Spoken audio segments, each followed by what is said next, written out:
This channel does not promote any violent, harmful, or illegal activities. All content provided by this channel is meant for an education purpose only. বাংলায় তৃণমূল লড়বে বলে যখন জানিয়ে দিলেন মমতা বন্দ্যোপাধ্যায় তখন মালদা তৃণমূলের একাংশে কংগ্রেসের সঙ্গে জোট করা লড়ার বার্তা। মালদা জেলা তৃণমূলের সম্পাদক নরেন্দ্রনাথ তিওয়ারির আশঙ্কা, মালদায় কংগ্রেসের সঙ্গে জোট না হলে তৃণমূলের ফল খুব খারাপ হবে। বিজেপি তখন ভালো ফল করবে। তৃণমূল নেতা মনে করছেন একা লড়লে মালদায় 2 লোকসভা আসনে তৃণমূল হেরে যেতে পারে। তৃণমূল নেতা নরেন্দ্রনাথ তিওয়ারির এই মন্তব্য ঘিরে জেলা রাজনীতিতে জোর চর্চা শুরু হয়েছে। আমরা তৃণমূল কংগ্রেস আমরা যদি যৌথভাবে লড়তে পারি, সেটা আমরা একদম দায়িত্ব সহকারে বলতে পারি, বিজেপির কিন্তু জন্ম হবে না। আমরা যদি এককভাবে না সবাই আমরা যদি না বিরোধীরা এক জায়গায় যদি করতে পারি, তাহলে কিন্তু আমাদের হালটা কিন্তু অনেকখানি কিন্তু খারাপের দিকেই হবে। কারণ সব বিরোধীকেই আমরা যদি এক জায়গায় আনতে পারি, তাহলে আমাদের নিশ্চয়ই মজবুতটা আমরা খুব বেশি হব।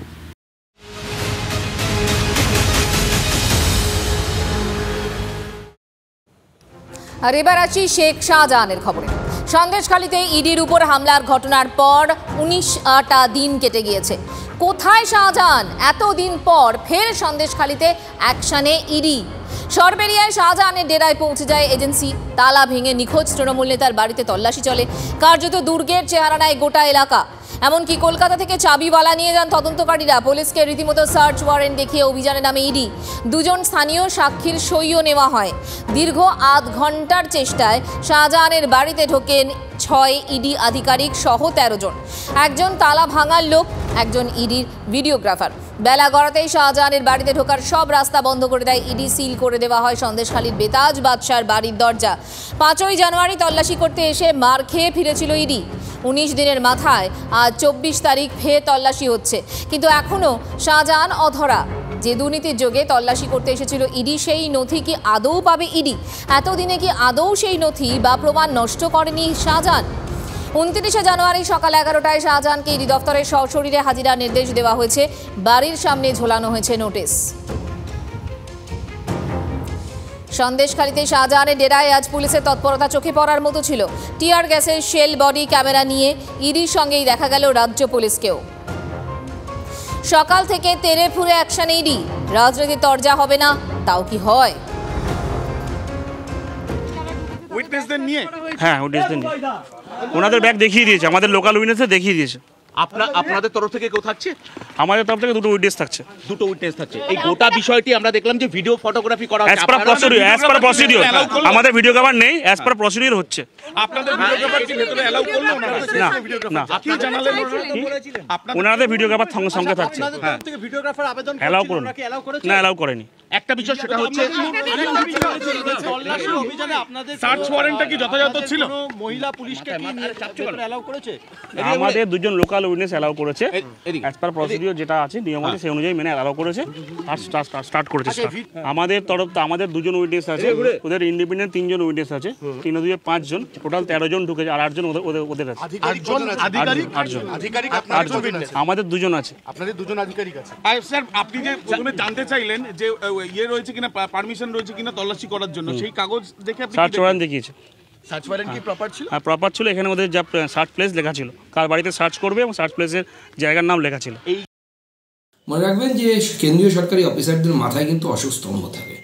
সে অশোক স্তম্ভের সিংহকে আহত করেছে হচ্ছে এই তৃণমূলের গুন্ডারা, দেশদ্রোহীরা। তো সেই সিংহ এখন জেগে উঠেছে। তো স্বাভাবিকভাবেই চুনোপুটি পোকামাকড় যারা আছে তারা গর্তে গিয়ে লুকিয়েছে। শাহজাহান এখন গর্তে গর্তে লুকিয়ে বেরোচ্ছে। তো চিন্তা নেই, এই সিংহ জাগলে পরে অনেক ইঁদুরকে, চুনোপুটিদেরকে, পোকামাকড়দেরকে গর্ত থেকে বেরিয়ে আসতে হয়। শাহজাহানকেও বেরিয়ে আসতে হবে। আজ এসব তো নাটকবাজি দেখে লাভ কি? শেখ শাহজাহানের বাড়িতে যেদিন গেল সেদিন বোমাল ধরা পড়ে যাবে বলেই তাকে ঘেরাটোপে রেখে দেওয়া হলো। পরের দিন গেলে যা পাওয়া যেত, আজকে গেলে আর তা পাওয়া যায়? বিশেষ করে যেখানে পুলিশের ঘেরাটোপ আছে, যেখানে পুলিশ ইডির বিরুদ্ধে দাঁড়িয়ে আছে।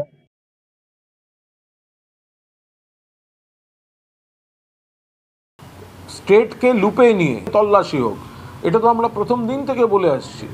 তো সেই কাজ হয়েছে, কোথাও কোনো অশান্তি নেই, স্মুথ চলছে। এখন আচমকা গিয়ে যদি কেউ প্ররোচনা দেয়, এলাকার মানুষ ভুল ভাবেন, তাৎক্ষণিক উত্তেজনা তৈরি হয়, তার জন্য তারাই দায়ী। 19 দিন পরে সন্দেশখালীতে শেখ শাহজাহানের বাড়িতে ইডির অভিযান নিয়ে এক্স মাধ্যমে পোস্ট তৃণমূল নেতা দেবাংশু ভট্টাচার্য। দেবাংশু পোস্টে দাবি করেছেন, তৃণমূল প্রথম দিন থেকে বলে আসছে স্থানীয় পুলিশকে সঙ্গে নিয়ে কাজ করতে। আজ রাজ্য পুলিশের সহযোগিতায় কি মসৃণভাবে সবটা এগোচ্ছে। ইডি যেন সন্দেশখালীর জামাই। কেন্দ্রীয় এজেন্সিকে কটাক্ষ করে তৃণমূল নেতা জানিয়েছেন, শুভ বুদ্ধির উদয় হোক, বাংলার প্রশাসনকে ভরসা করতে শিখুন কেন্দ্রীয় সংস্থার আধিকারিকরা। আজকের দিনে যখন সন্দেশখালীতে তারা আবার 19 দিনের মাথায় গিয়েছে, তখন আপনারা স্পষ্ট দেখতে পাচ্ছেন কি সুন্দরভাবে, কি স্মুথলি তারা তাদের কাজ চালিয়ে যেতে পারছে। এবং আমার তো দেখে মাঝে মধ্যে মনে হচ্ছে ইডি যেন সন্দেশখালীর জামাই রাজা, তারা এত সুন্দরভাবে ট্রিটমেন্ট পাচ্ছেন সেখানে। এটাই হয় যখন রাজ্য পুলিশকে লুপে নিয়ে আপনারা কাজ করেন। রাম মন্দিরের আগে হঠাৎ করে 5-7 দিন এতটা সবাই চুপচাপ ছিলেন কেন? তাহলে কি এটাই বিজেপির কৌশল, যে রাম মন্দিরের থেকে অ্যাটেনশন ডাইভার্ট করতে দেব না, সেই কারণে রাম মন্দিরের আগে আগে কোনো জায়গায় কোনো তল্লাশি ভারতবর্ষ জুড়ে হলো না? অনুব্রতকে সার্টিফিকেট মমতার। আজ তেরেপুরে ইডি, কার্যত দুর্গ শাহজাহানের ডেরায় ঢুকে তল্লাশি ইডির। এবার কি আরও বড় কোনো পদক্ষেপ এজেন্সি? সন্দেশখালীতে আটঘাট বেঁধে ইডি অভিযানে তুঙ্গে জল্পনা, ধরা দিচ্ছেন না শাহজাহান, বারবার তলবে সাড়া দিচ্ছেন না মলয়। সন্দেশখালীতে আক্রান্ত হওয়ার পর আদালতে প্রশ্নের মুখে ইডি, পরের দিনই কেন অভিযান হলো না জানতে চান বিচারপতি। সিজিওতে প্রায় সব এজেন্সিকে নিয়ে ইডির বৈঠকের পরই সুজিত তাপসের বাড়িতে অভিযান ইডির। এবার দুর্নীতি তদন্তের কিনারা করতে অল আউট এজেন্সি। বেসরকারি স্কুলের অহরহ ফি বৃদ্ধিতে লাগাম। এবার ফি বাড়ানোর আগে অনুমতি নিতে হবে শিক্ষা দফতরের। কলকাতা হাইকোর্টের নির্দেশে তৎপর রাজ্য সরকার। দ্রুত কাজ শুরু করতে পারে শিক্ষা কমিশন। সব বেসরকারি স্কুলের ফি বৃদ্ধির বিষয়টা খতিয়ে দেখবে শিক্ষা কমিশন। বেসরকারি স্কুলগুলো কি এরপর নিজেদের টাকা ছাপাবে, প্রশ্ন তোলেন বিচারপতি। চাইলেই আর যখন তখন নিজের ইচ্ছে মতো ফি বাড়াতে পারবে না বেসরকারি স্কুলগুলো, তার আগে নিতে হবে রাজ্য সরকারের অনুমতি। কলকাতা হাইকোর্টের সিঙ্গেল বেঞ্চের এই নির্দেশের পর তৎপর রাজ্য সরকারও। যেটা জানা যাচ্ছে, শিক্ষা কমিশন তৈরির কাজ জোর কদমে চলছে এবং শিক্ষা কমিশন তৈরি হলে প্রত্যেকটা স্কুলের, বেসরকারি স্কুলের যে ফিস তা নিয়ন্ত্রণ করবে শিক্ষা কমিশন। তার আগে অবশ্য প্রত্যেকটি সরকারি এবং বেসরকারি ইনস্টিটিউশনকে আমরা যদি দেখি, তাহলে তার মধ্যে যে বেসরকারি ইনস্টিটিউশনগুলো থাকবে তাদেরকে ফি বাড়ানোর জন্য সরকারের কাছ থেকে অনুমতি নিতে হবে। প্রত্যেক অভিভাবক এই সিদ্ধান্তে আপ্লুত। রাজ্যের সরকারের কাছে আবেদন জানাচ্ছি, অতি দ্রুত সেই বিলটিকে আইনে পরিণত করে বেসরকারি স্কুলগুলো নিয়ন্ত্রণের ব্যবস্থা নিক। এরা তো সাবসিডাইজ নয় বা এরা গভর্নমেন্টের দ্বারা কোনো অন্যভাবে টাকাটা পাচ্ছে না, তো সেই কারণে গভর্নমেন্টের ইন্টারফিয়ারেন্স বলবো না, যদি তাদের একটা গাইডেন্স থাকে, সুবিধে এটা যে বাবা মাও বুঝবে যে এটা গভর্নমেন্ট জানে, এবং আমার মনে হয় সেগুলো ইনস্টিটিউটের জন্য ভালোই হবে। ক্যামেরা দীপঙ্করের সঙ্গে সুমন, TV9 বাংলা, কলকাতা।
আজকের আরও একটা খবর, আজ রাজ্যপালের সঙ্গে দেখা করতে যাবেন মুখ্যমন্ত্রী। সূত্রের খবর বিকেল 5:30 নাগাদ রাজভবনে যাবেন মমতা বন্দ্যোপাধ্যায়। বিকেল 5:30 নাগাদ মানে আর কিছুক্ষণ মধ্যেই রাজভবনে যাবেন মমতা বন্দ্যোপাধ্যায়।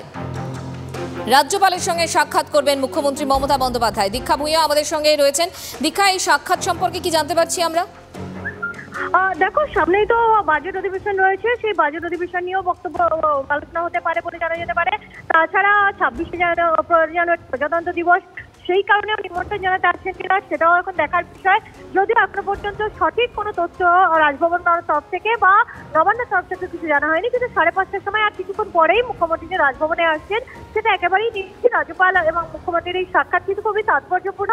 যদি বাজেট নিয়েও বাজেট যে অধিবেশন আছে সামনে, সেক্ষেত্রে বাজেট অধিবেশনের ক্ষেত্রে কিন্তু রাজ্যপালের যে ভাষণ সেটা দরকার হয়ে থাকে। সেক্ষেত্রে তার সঙ্গে আলোচনা করবেন কিনা বাজেট অধিবেশনের আগে কিভাবে অধিবেশন শুরু হবে। আপাতত তোমাকে ধন্যবাদ।